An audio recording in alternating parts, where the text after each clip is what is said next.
Finally, Pokemon Journeys Abridged episode 4 is out now. The link will be in the description and in the cards. Please don't forget to check it out.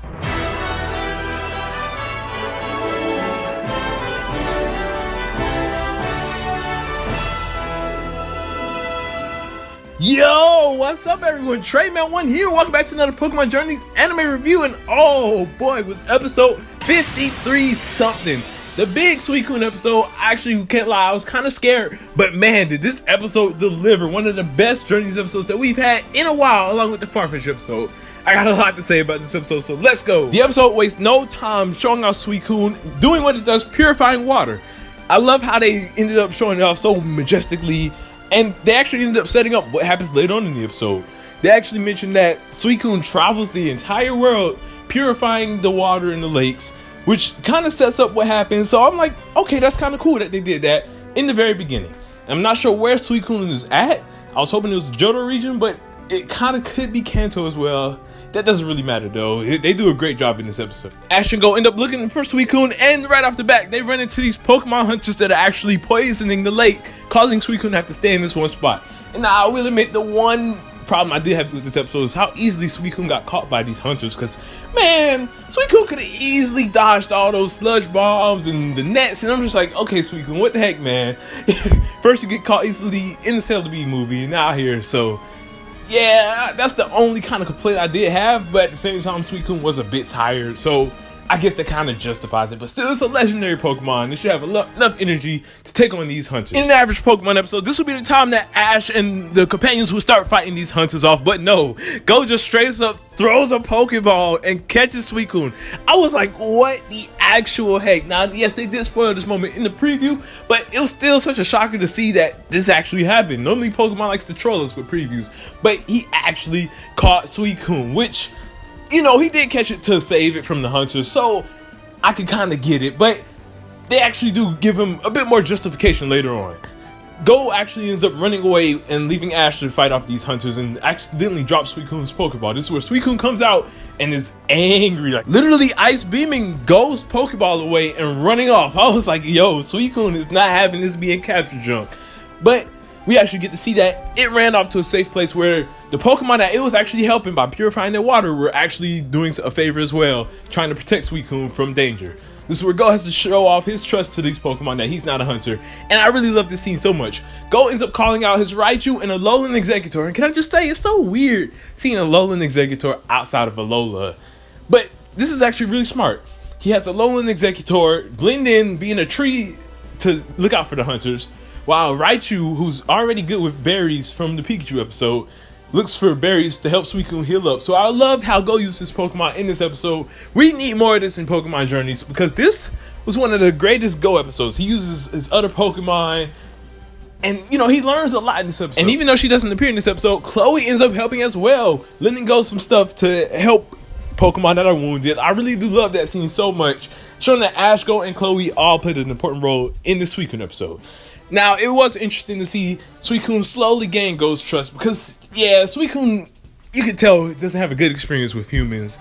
Literally, these hunters are trying to catch him, but I love that, you know, even though it wasn't just automatically like, all right, I trust you, Goh, it took some time, and Goh actually showed that he was a true and pure-hearted trainer. Unfortunately, though, the hunters do end up finding Goh, and he ends up calling out his Drowsy to fight off these. Wait. When the heck did Goh catch a Drowsy? Oh. Carry on. These hunters were actually extremely brutal. My gosh, they pulled Suicune out from the tree and started stomping on his injured leg. I'm sitting there like, dang, yo, we hear Suicune crying in pain, and it's so sad because Goh accidentally ends up getting taken down. His Pokemon can't do much left, and he's just trying to help Suicune, but he can't. The Pokemon are holding him back, and I'm just like, oh, Goh, you can see tears coming in his eye. This really shows how much Goh has grown as a trainer. He really does care for Pokemon. And this scene, I gotta say, this scene was very impactful, man. And, you know, normally I would be upset about Ash coming in and you know, kind of saving Goh and just, you know, kind of taking away from Goh's development. But Ash actually in this episode did really well. They didn't dumb him down finally, like in the other episodes where it's like, oh, they have to dumb Ash down to make Goh look good. No.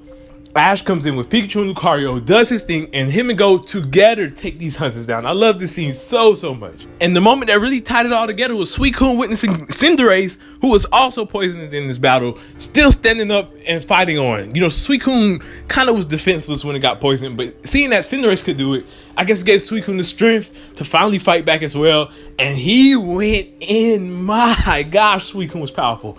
And Goh and Suicune actually ended up battling together. He's using his Pokemon, which is Suicune. It's like, whoa, this is insane. And remember last week when Goh realized that the Duck Trio needed to stay to kind of keep his pack together? I really do love that Goh's actually learning as a trainer that all Pokemon can't be caught and, you know, kept in the lab. Goh is actually willing to leave Suicune. And Ash's even like, you know, you ain't got to do that, bro.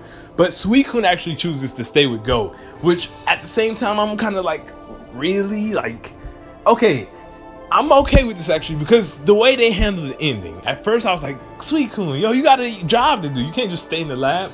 But in the ending, they all go back to the Streets lab. And Suicune does this cry and ends up teleporting. So I guess that's what they meant by Suicune travels the world. He can somehow maybe travel through the sky or teleport. I'm not too sure. But basically, Goh owns Suicune. Yeah, like that's his Pokemon. But Suicune isn't staying in the lab. Suicune has a duty to produce. And I love that Suicune basically goes off around the world, does what it have to do, but it always has a safe place to come back to, and that's the Cerise lab. I really do love that about this episode the most. It really does show they could handle Goh catching legendaries kind of well. Like, he doesn't have to just keep them in the box forever. They can still go off and do what they have to do and have a safe place to come back to. So if that's how they're going to handle legendaries, I can kind of get by it.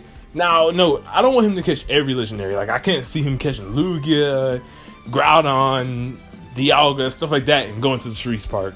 Maybe just the small little legendaries like the dogs, the birds, and stuff like that. Overall, I would rate this episode a solid 8 out of 10. It was a great Goh development. He used his old Pokemon, and he learned a lot in this episode. Once again, the only issue was really Suicune getting taken down easily by these hunters, but that's something I could overlook just a little bit. But yeah, everyone in the comment section down below, let me know what you all thought of today's episode. Now, are y'all okay with this capture? Because I know it's a lot of controversy with this capture, but I think they handled it perfectly. Maybe the only thing is it could have been a 2-parter, but still, it was overall a great Goh-focused episode. Also, be on the lookout for me, Tasso Official, and our Farley Dude's reaction over on Tasso's channel.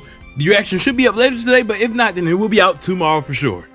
And you know, who knows? This could mean Ash could be catching some legendaries in the series as well. We just have to wait and see.